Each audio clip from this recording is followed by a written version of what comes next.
Happy Sabbath, everyone. As you can see, I've been wearing a lot of masks today, switching between roles, and thank you for bearing with me while I've been doing that. It's an honor to be here today, and I've stepped in to preach a message, and it's a lengthy one, but I'll do my best to make it as clear and valuable as possible. And I'd just like us to bow our heads for prayer as we start. Dear Heavenly Father, we thank you that we're all here today. Thank you for your rest. Thank you for the peace that you give to us that nothing else in this universe can give us. And we pray as we open up your word today that you open our hearts and our minds up, that we invite the Holy Spirit to speak to us. Because Lord, even as I preach here today and speak, I know I'm only a vessel for you, and I'm a sinner as well. I'm not someone that's on higher grounds or anything like that. I'm preaching to myself as well, all the time. There's always things that we need to remind ourselves of and be accountable for, and I pray that you put the right words in me, and that we can be enriched and drawn closer to you at the end of today's service. This we pray in Jesus' most precious name. Amen. So sometimes, to make a difference, a positive difference that is, God takes us through trials. And today's sermon I have entitled, Where Trials Are Needed, Prisoner to Prince. Time and time again, I listen to people's testimonies or life stories. These are people who have done great things within our society or within our history, and I've realized that none of them have had an easy life. They've all had a chapter in their life where they could have just given up. Albert Einstein, the great physicist, didn't speak at all for the first 3 years of his life. But even though he received good grades throughout primary and elementary school, many of his teachers assumed he was lazy because he was always distracted by abstract concepts. And as a teacher myself, I probably see little Albert Einstein the same way. He's not hitting his milestones. He's not learning his ABCs. He's not learning his phonics. He's not paying attention to his grammar, or his numeracy is low. I would look at that way too. But guess what happened? Despite the lack of confidence that many adults showed towards him, he rose above such negativity, and he developed the theory of relativity that we know today, and many other things. Einstein is an icon today, and as a representation of any genius that we know afterwards. You would be shocked to know that Vincent van Gogh, the famous painter, where during his life he produced 900 paintings and more. Yet he only sold one painting in his life, Red Vineyard at Arles. That was the only painting that was sold while he was alive. While he may have not physically overcome his challenges, his persistence and dedication to his work, despite receiving no monetary compensation or external praise, is something that needs to be commended and recognized.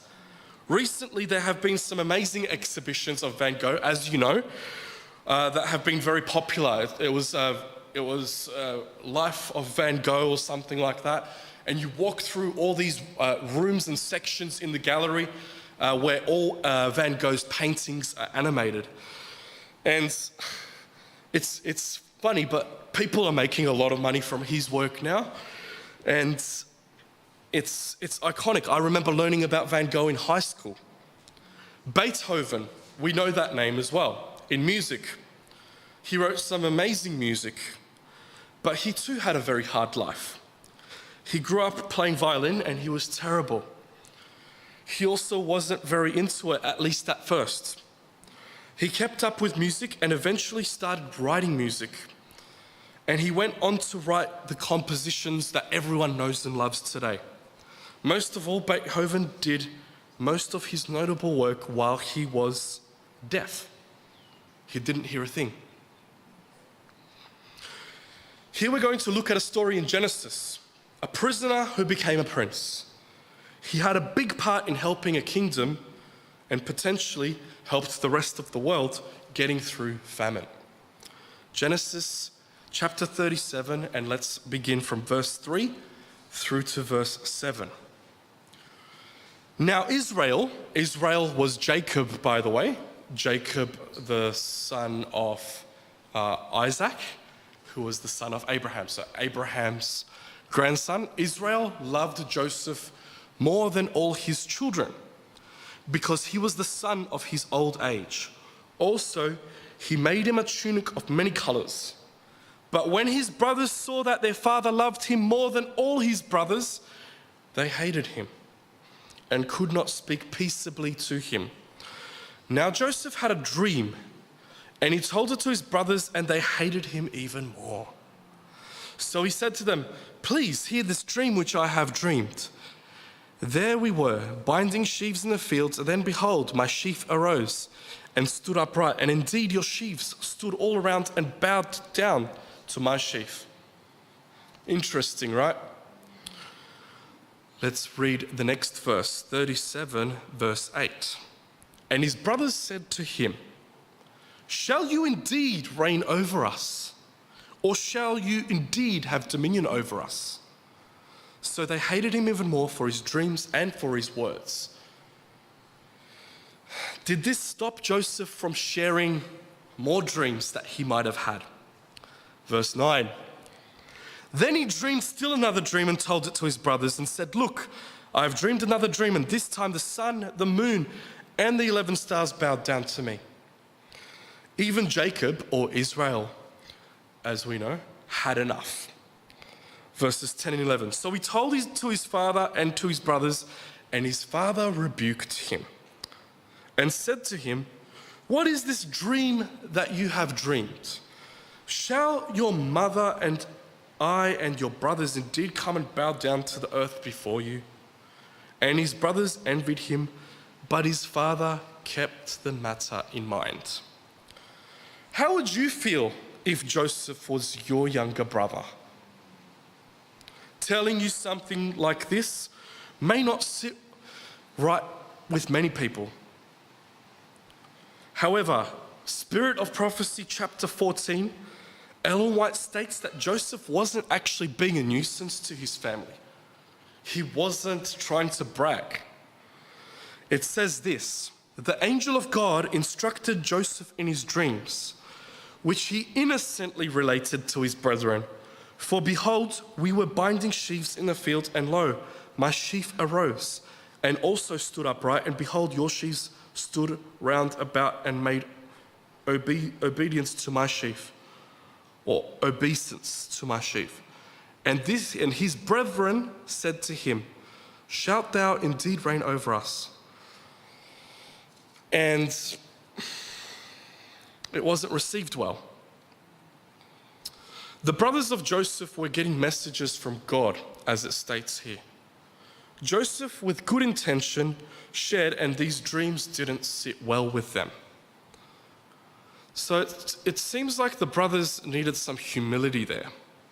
And 2 Chronicles 7:14 shares this little lesson for us all. "If my people, who are called by my name, will humble themselves and pray and seek my face and turn from their wicked ways, then I will hear from heaven and will forgive their sin and heal their land." Joseph's brothers weren't always the best of men to look at with their track record. A lot of them misrepresented their father in certain ways. If you read the previous chapters, where Reuben, the eldest son, was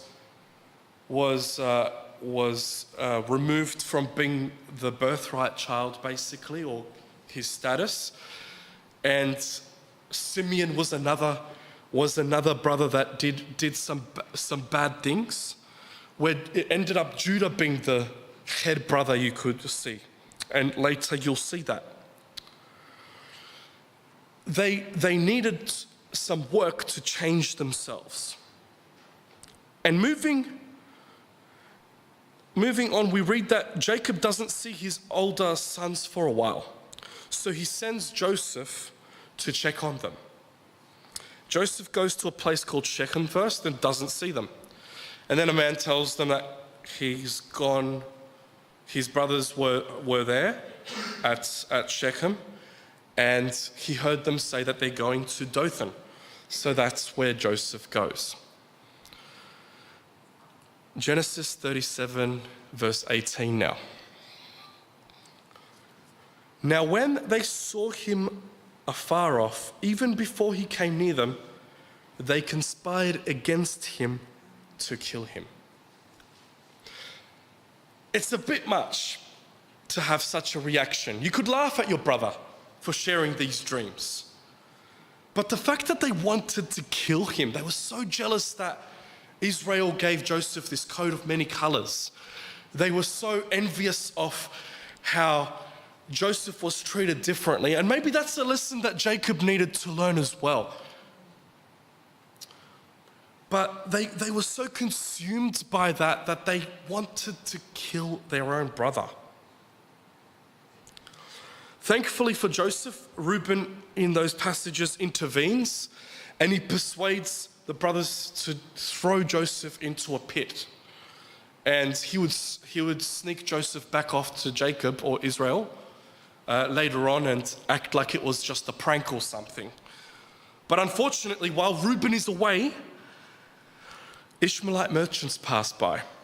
Now, the Ishmaelites were descendants of Ishmael, who was the brother of the brother of Isaac, another son of Abraham that Sarah or Abraham had with Hagar, a servant.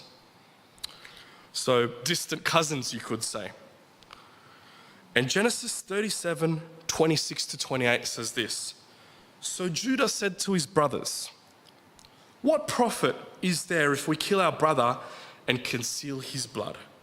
Come, and let us sell him to the Ishmaelites, and let not our hands be upon him, for he is our brother and our flesh." And his brothers listened. Then the Midianite traders passed by, so the brothers pulled Joseph up and lifted him out of the pit and sold him to the Ishmaelites for 20 shekels of silver. And they took Joseph to Egypt. Joseph understandably would have been devastated. Rock bottom, sold out by his own family. He didn't deserve this type of treatment.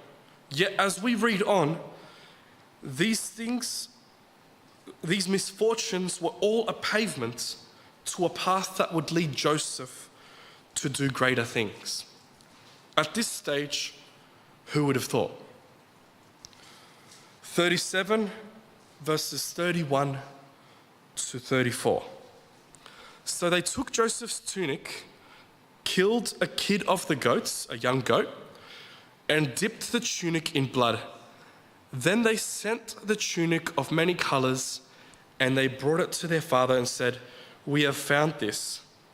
Do you know whether it is your son's tunic or not?" Now, let's just pause there for a second. How evil must they have been to have done such a thing? They knew what Joseph's coat was like. They still have the audacity to go, "Oh, we just found this lying around, covered in a bit of blood. What do you think?" Jacob would have been crushed. And he recognized it and said, "It is my son's tunic. A wild beast has devoured him. Without doubt, Joseph is torn to pieces. Then Jacob tore his clothes, put sackcloth on his waist, and mourned for his son many days.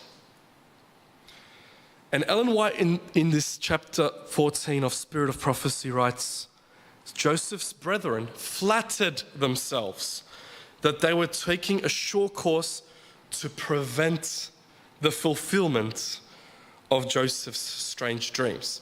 Here they thought that Joseph was just going to be the head of the clan, that they wanted to prevent that because they despised him so much out of the jealousy that they had against him. But the Lord controlled events and caused a cruel course of Joseph's brethren to bring about the fulfillment, which we're going to see later, of the dreams that they were laboring to frustrate. We see now that Joseph gets sold to a man named Potiphar. He's basically a very important man in Egyptian society, a general. And the insight that we get about Potiphar in Spirit of Prophecy is this, that Joseph was greatly afflicted to be separated from his father. And his bitterest sorrow was in reflecting upon his father's grief. Joseph knew that his father was going to be devastated. But God did not leave Joseph to go into Egypt alone. Angels prepared the way for his reception. Potiphar, an officer of the Pharaoh, captain of the guard, brought him off the Ishmaelites. And the Lord was with Joseph, and he prospered him and gave him favor with his master, so that all he possessed he entrusted to Joseph's care. Joseph, we see here, was a man that was seen highly by everyone that he met. And he left all that he had in Joseph's hand, and he knew not what he had, save the bread which he did eat. It was considered an abomination for a Hebrew to prepare food for an Egyptian. Genesis 39, 1-3. Now Joseph had been taken down to Egypt, and Potiphar, an officer of the Pharaoh, captain of the guard, an Egyptian, bought him from the Ishmaelites. And I'm going to skip down a bit because it's a bit repetitive. So things start looking good for Joseph, and what happens next? 7-20. It comes to pass, or it came to pass after these things, that his master's wife cast longing eyes on Joseph. Joseph was a good-looking young person, as the Bible also states in the previous verse to that. She said, "Lie with me." But Joseph refused and said to his master's wife, "Look, my master does not know what is with me in the house, and he has committed all that he has to my hand. There is no one greater in this house than I, nor has he kept back anything from me but you, because you are his wife." How much integrity do you think Joseph had there to say that? Look, my master loves me. He hasn't held anything back from me, but he held you back because you are the wife. And I'm not going to do such injustice to my own master. He showed a lot of loyalty there. How then can I do this wickedness and sin against God? Not just Potiphar, against God. Joseph knew that God was watching. He had that integrity. So it was, as she spoke to Joseph day by day, that he did not heed her, to lie with her or to be with her. But it happened about this time when Joseph went into the house to do his work, and none of the men of the house was inside, that she caught him by his garment, saying, "Lie with me." But he left his garment in her hand and fled and ran outside. What happens next? She screams. She gets the attention of all the servants of the household. "Joseph tried to put himself against me." Even though that was far, far from the truth. What happens then? Later on we read that Joseph gets put into prison, even though Potiphar had his doubts about the truth of what his wife was saying. We see a big plummet once again for Joseph. He hits rock bottom again. But Joseph still had someone looking out for him, as Genesis 39:21-23 states. But the Lord was with Joseph and showed him mercy, and he gave him favor in the sight of the keeper of the prison. And the keeper of the prison committed to Joseph's hand all the prisoners who were in the prison. So Joseph once again proved himself to be a trustworthy person, that he was given the responsibility to look after the others. And the keeper of the prison committed to Joseph's hand all the prisoners who were in prison. Whatever they did there, it was his doing. So Joseph had this great responsibility. The keeper of the prison did not look into anything that was under Joseph's authority. That's how much he trusted him. Because the Lord was with him, and whatever he did, the Lord made it prosper. Now, at the same time, while Joseph was doing time in prison, there was a conspiracy that occurred against the Pharaoh, where a butler and a baker end up being inmates with Joseph. And while they are kept in custody there, Joseph gets put in charge to look after them as well, while they're being investigated, because they are prime suspects within this conspiracy against the Pharaoh. And he notices that one morning they're very worried, and they look worn out, they look stressed out. And chapter 40, verses 8-23 gives a little bit of insight to why. Let's go there. And they said to him, "We each have had a dream, and there is no interpreter of it." So Joseph said to them, "Do not interpretations belong to God? Tell them to me, please." The chief butler told his dream to Joseph and said to him, "Behold, in my dream, a vine was before me, and in the vine there were 3 branches. It was as though it budded, its blossoms shot forth, and its clusters brought forth ripe grapes.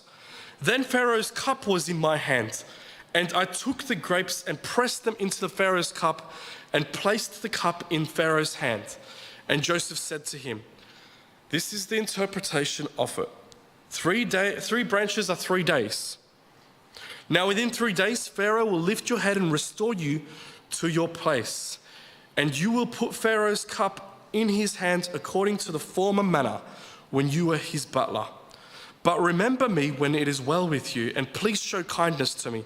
Make mention of me to Pharaoh and get me out of this house. For indeed I was stolen away from the land of the Hebrews, and I have done nothing here that they should put me into this dungeon." When the chief baker saw that the interpretation was good, he said to Joseph, I also was in my dream, and there were 3 white baskets on my head.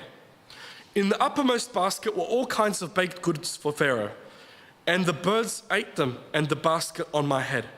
So Joseph answered and said, "This is the interpretation of it. 3 baskets are 3 days. Within 3 days, Pharaoh will lift off your head from you and hang you on a tree, and the birds will eat your flesh from you." Now it came to pass on the 3rd day, which was Pharaoh's birthday, that he made a feast for all his servants, and he lifted up the head of the chief butler and of the chief baker among his servants. Then he restored the chief butler to his butlership again, and he placed the cup in Pharaoh's hand. But he hanged the chief baker as Joseph had interpreted to them. Yet the chief butler did not remember Joseph, but forgot him. Another discouragement. Another discouraging moment where Joseph was forgotten once he helped someone. 2 years longer, Ellen White writes in chapter 14 of Spirit of Prophecy, Joseph remained in his gloomy prison. But God gave Pharaoh remarkable dreams. In the morning, the king was troubled because he could not understand them. He called for the magicians of Egypt and the wise men. The king thought that they would soon help him to understand these dreams, for when they had a reputation for solving these difficulties, the king related his dreams to them, but was greatly disappointed to find that with all their magic and boasted wisdom, these interpreters could not explain these dreams that the Pharaoh had. The distress of the king increased, and all the king's men saw the Pharaoh's distress. And then all of a sudden, in that moment of distress, the butler finally remembered someone: Joseph. Joseph came into his mind, and at the same time, a conviction of his forgetfulness and ingratitude. He had that guilty feeling. Oh, I better do something now. I better mention that guy that helps me out in prison. Then spoke the chief butler unto Pharaoh, saying, I do remember my faults this day. He then related the king to the dreams which he and the chief baker had, which troubled them, as the dreams which now troubled the king. And he said, and there was there with us a young man, a Hebrew, servant to the captain of the guard. And we told him, and he interpreted to us our dreams. To each man according to his dreams he did interpret. And it came to pass, as he interpreted to us, so it was. Me he restored to my office, and to the other he hanged. So the Pharaoh in Genesis chapter 41, from verse 14, calls upon Joseph. The Pharaoh sent and called Joseph, and they brought him quickly out of the dungeon, and he shaved and changed his clothing and came to Pharaoh. And Pharaoh said to Joseph, I have a dream. I have had a dream, and there is no one who can interpret it. But I have heard it, and it's said of you that you can understand a dream to interpret it. So Joseph answered Pharaoh, saying, it is not in me. God will give Pharaoh an answer of peace. Then Pharaoh said to Joseph, behold, in my dream I stood on the bank of the river. Suddenly 7 cows came up out of the river, fine looking and fat. And they fed in the meadow. Then behold, 7 other cows came up after them, poor and very ugly and gaunt. Such ugliness as I have never seen in all the land of Egypt.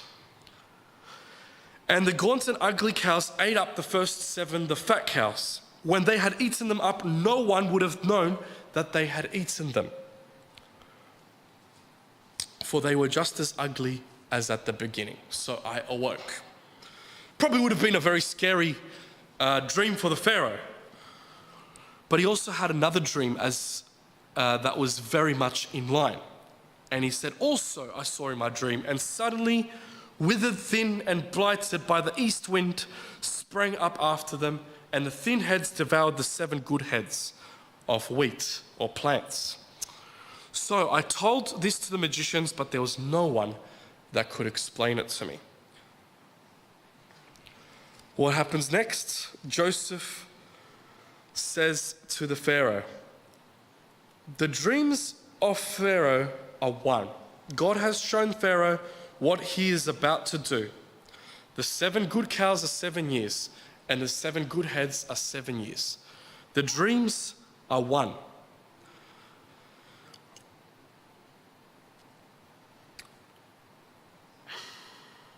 And the 7 thin and ugly cows which came up after them are 7 years.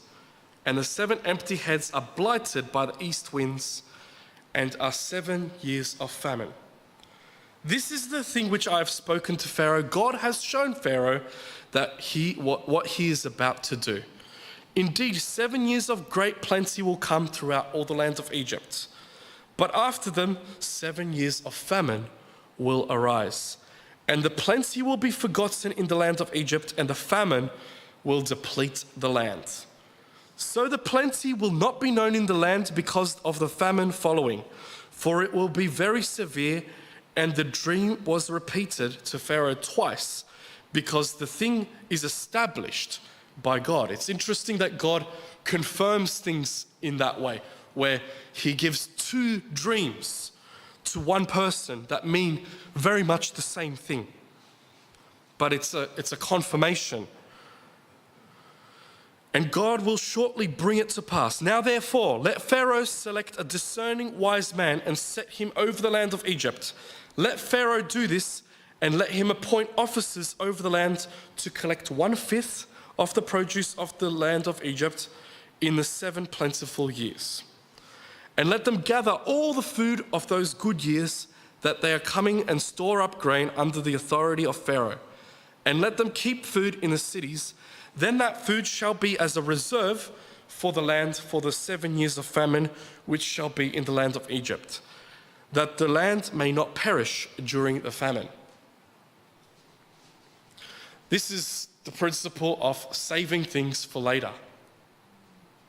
It's stewardship at its finest. And I know when my students learn about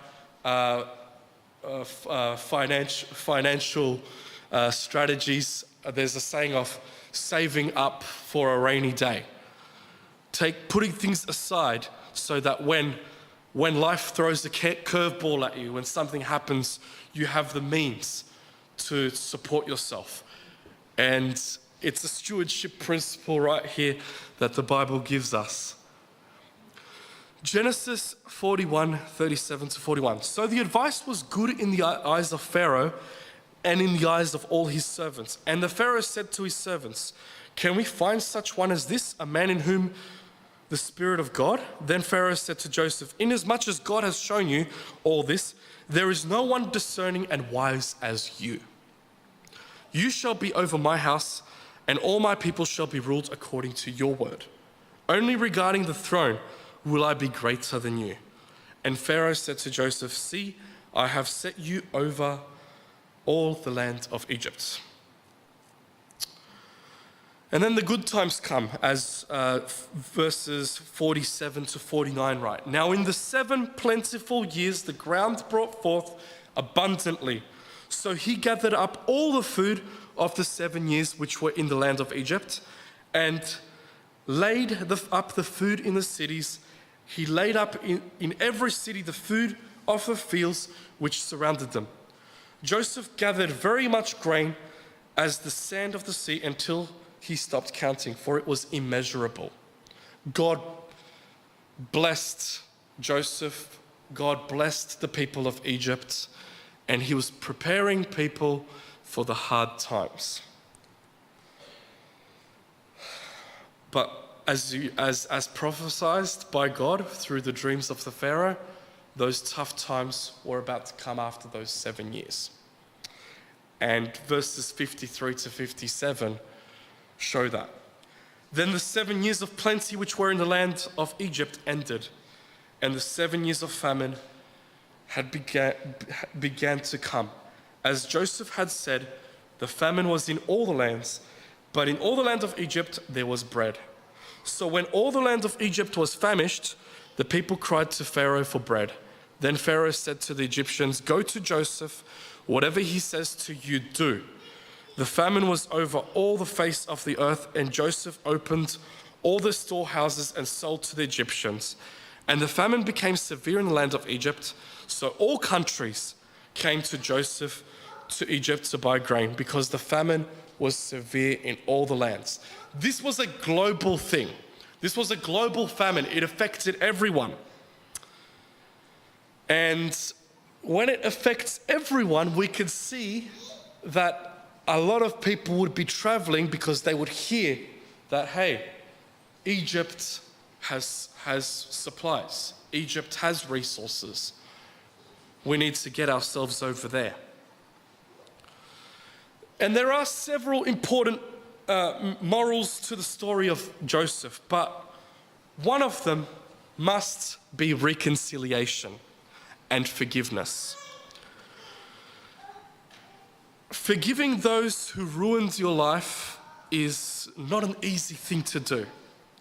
And this is the main part of the whole story of Joseph. That we have the background of how Joseph became this big figure in Egypt.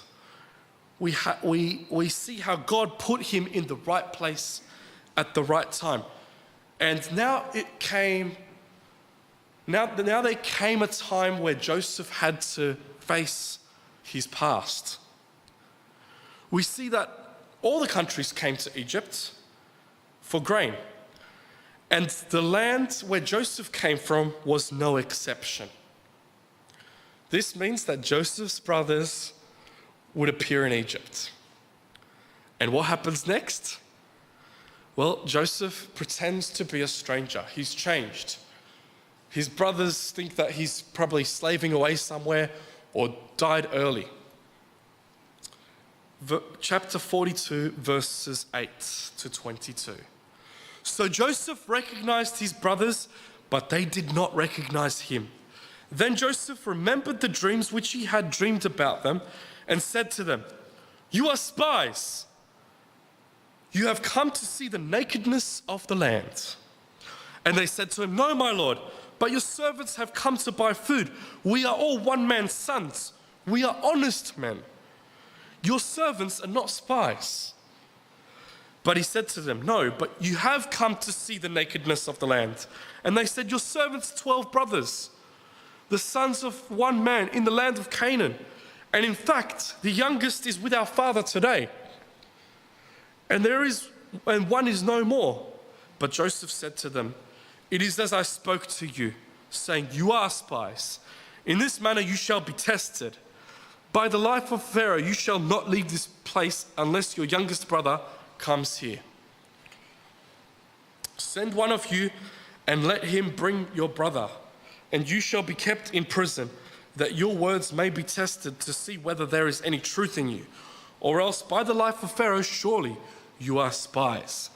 So he put them all together in prison 3 days. Then Joseph said to them on the 3rd day, "Do this and live, for I fear God. If you are honest men, let one of your brothers be confined to your prison house, but you go on and carry the grain for the famine of your houses, and bring your youngest brother to me, so your words will be verified and you shall not die." And they did so. They said to one another, "We are truly guilty concerning our brother, for we saw the anguish of his soul when he pleaded with us. And we would not hear, therefore this distress has come upon us." And Reuben answered them, saying, "Did I not speak to you, saying, do not sin against the boy? And you would not listen? Therefore, behold, his blood is now required of us."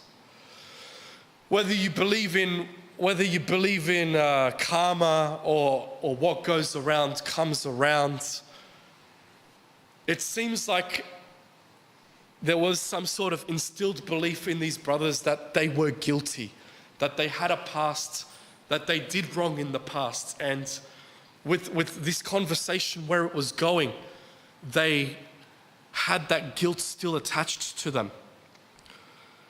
And we read and if you do a little bit of further reading in that same chapter, we read that Joseph heard this talking amongst the brothers and he wept. He was broken. He, however, recomposes himself and he returns and sends his brothers back home to bring back Benjamin. But he keeps Simeon back. We go further along and it shows us how the brothers find money in those grain sacks that they purchased the grain from while they're going home. It was the same money that they used to purchase the grain, and they're scared. We see here that Joseph is testing his brothers. He wanted to see whether they were the changed men that have grown from their past, or whether they were still the same brothers, the same envious, evil, jealous brothers that they were when he was younger.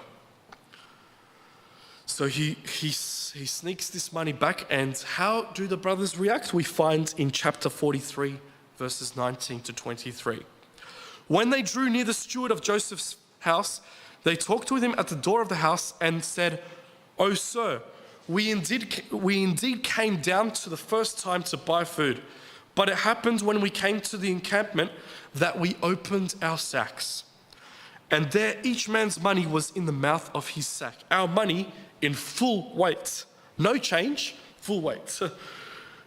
So we have brought it back in our hands, and we have brought down other money in our hands to buy food.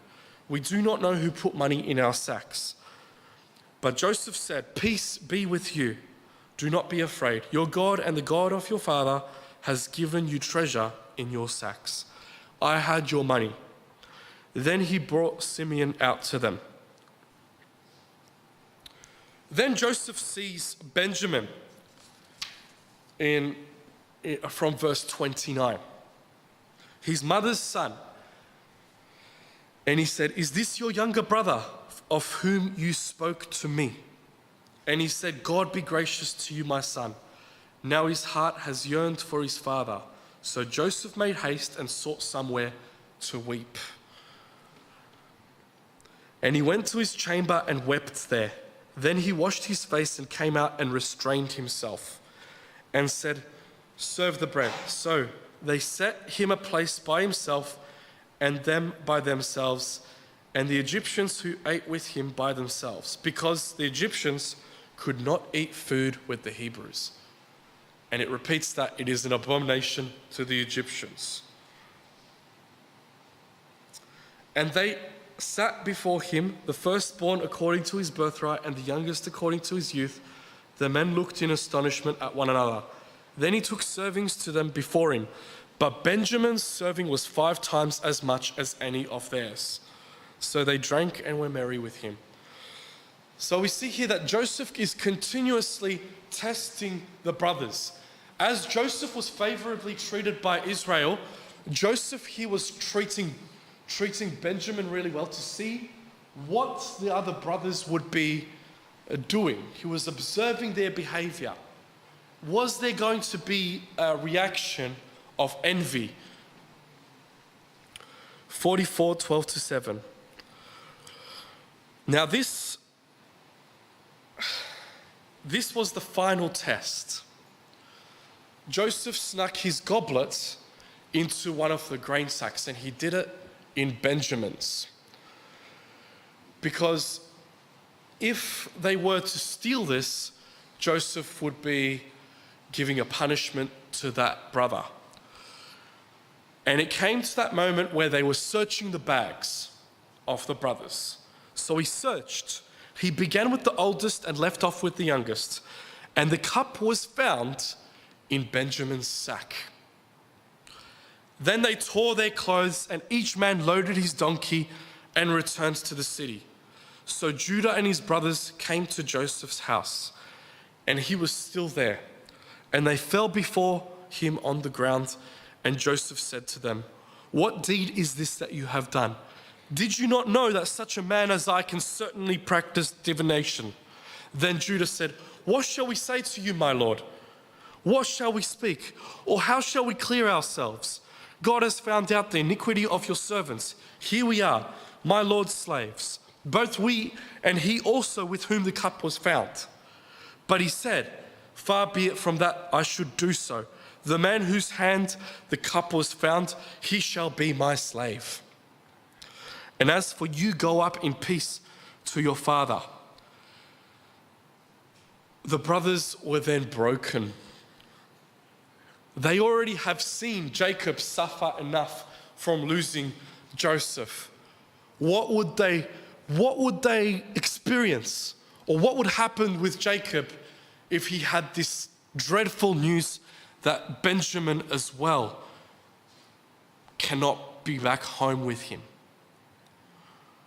So Judah stands up in verse 18 and says, "O Lord, O my Lord, please let your servant speak a word in my Lord's hearing, and do not let your anger burn against your servant, for you are even like Pharaoh. My Lord asked his servants, saying, 'Have you a father or a brother?' And we said, 'We have a father, an old man, a child of his old age who is young. His brother is dead, and he alone is left of his mother's children, and his father loves him.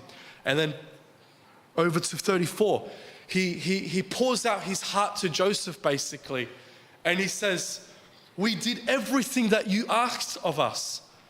We did everything. We proved to you that we are not spies. We are not here to see the nakedness of this land. What else can we do for you? We've cooperated all the way through. And then he finally ends with this pitch in verse 34. For how shall I go to my father if the lad is not with me? Lest perhaps I see evil that would come upon my father. Joseph can no longer bear it. He starts crying or breaks down. And chapter 45, verse 1 opens up like this. Joseph could not restrain himself before all those who stood by him. And he cried out, make everyone go out from me. So no one stood with him while Joseph made himself known to his brothers. So the Egyptians and the Egyptian servants all leave the room, leave us. That's basically what Joseph said. And then Joseph said to his brothers, I am Joseph. Does my father still live? And I always get really emotional when I read this story because there was just so much trialing. It wasn't easy for Joseph to do this. He didn't want to do these things, but he wanted to see whether his brothers had a change of heart over those long years of his absence, or whether they were the same type of brothers that were evil. He found no comfort in doing this, but he finally revealed himself, and his brothers could not answer him, for they were dismayed in his presence. They could not believe it. And Joseph said to his brothers, please come to me. So they came near, and then he said, I am Joseph, your brother, whom you sold into Egypt. But now do not therefore be grieved or angry with yourselves because you sold me here. For God sent me before you to preserve life. You might have done a terrible thing to me, but you still fulfilled these dreams that I spoke of. That's basically what Joseph was saying. In God's way, everything fell into place. And you ended up playing a big key role in getting me to where I am. That's what Joseph was saying to his brothers. For these 2 years the famine has been in the land, and there are still 5 years, which there will be neither plowing nor harvesting. And God sent me before you to preserve a posterity for you in the earth, and to save your lives by a great deliverance. So now it was not you who sent me here, but God. And he has made me a father to Pharaoh, and lord of all his house, and a ruler throughout the land of Egypt. Hurry up and go to your father and say to him, thus says your son Joseph, God has made me lord of all Egypt. Come down to me, do not tarry. You shall dwell in the land of Goshen, and you shall be near to me. And you and your children, your children's children, your flocks and your herds, and all that you have, there I will provide for you, lest you and your household and all that you have come to poverty, for there are still 5 years of famine. And behold, your eyes and the eyes of my brother Benjamin see that it is my mouth that speaks to you, so that you shall tell my father all my glory in Egypt, and all that you have seen, and you shall hurry and bring my father down here. All the brothers' treatment of their brother painfully passed, Ellen White writes in this chapter of Spirit of Prophecy. All those moments where the brothers treated Joseph badly passed before them, and especially his dreams, which they had despised. And they labored so hard to prevent the fulfillment of these dreams. They had acted their part, funny enough, to fulfill these dreams. Repeatedly, they had made obeisance to Joseph according to his dreams. And now they stood before him condemned but amazed at the same time. Joseph's story we see here is a long one. but in many ways it's an illustration of Jesus. It can't really be shortened as the details in it matter. How I see it, in a sinful world, we will get hard done by. But no matter what our circumstances, we can always serve God. No matter where life puts us, we can always serve the Lord. Time and time again, we like to make excuses that we can't commit to God. I do it. This is a reminder for me, and hopefully the rest of us, that honoring God must be our priority wherever our lives may take us. Sure, it isn't a guarantee that we'll be powerful or wealthy as Joseph was, but in the big picture, there is no higher purpose. At the end of the day, this life is our journey. It's our journey on making things the way that they were meant to be. When God gives us a way out of the sinful world that we live in, He saves us from the famines that we've put ourselves into.